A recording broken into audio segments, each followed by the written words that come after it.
far-reaching public health implications, which require not only public acknowledgement of the risk of transmission, but also collective, dedicated research efforts.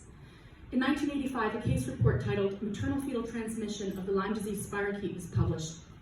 Histologic examination of the baby, who died shortly after birth, revealed the Lyme spirochete in the spleen, kidneys, and bone marrow.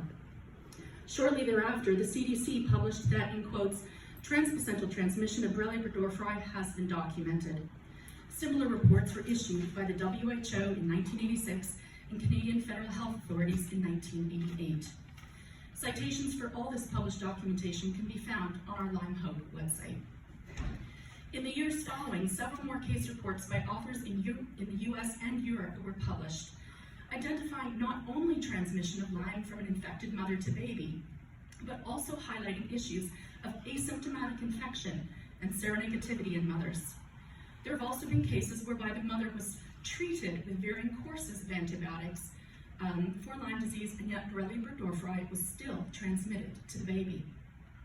Furthermore, cases were reported by Dr. Tessa Gardner, pediatric infectious diseases physician, in the 4th and 5th edition of the prestigious reference textbook, Remington and Klein, Infectious Diseases of the Fetus and Newborn Infant.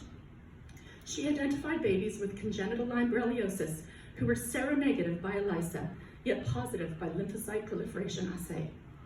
Dr. Gardner also identified a framework to start characterizing congenital Lyme borreliosis. There have been several case reports of healthy newborn outcomes following maternal Lyme disease, and epidemiological studies conducted in the 80s are often pointed to as supporting the idea that there is no identifiable congenital syndrome, and transmission, if it does occur, is rare.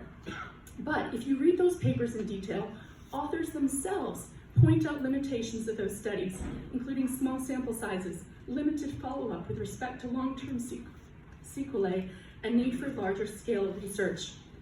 In 1989, Dr. David Axelrod, the New York State Health Commissioner at the time, was quoted in a New York Times article on Lyme disease as stating, "We do know the Lyme bacterium crosses the placenta.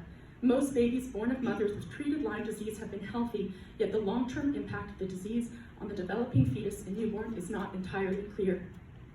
I ask you as the Tick-Borne Disease Working Group, what about the mothers like myself who didn't remember a tick bite, who were asymptomatic and untreated in our pregnancies, and have children sick and unable to access comprehensive care, often told congenital Lyme doesn't exist? We must address and fund research which focuses on this very real issue which families and children face today. Thank you.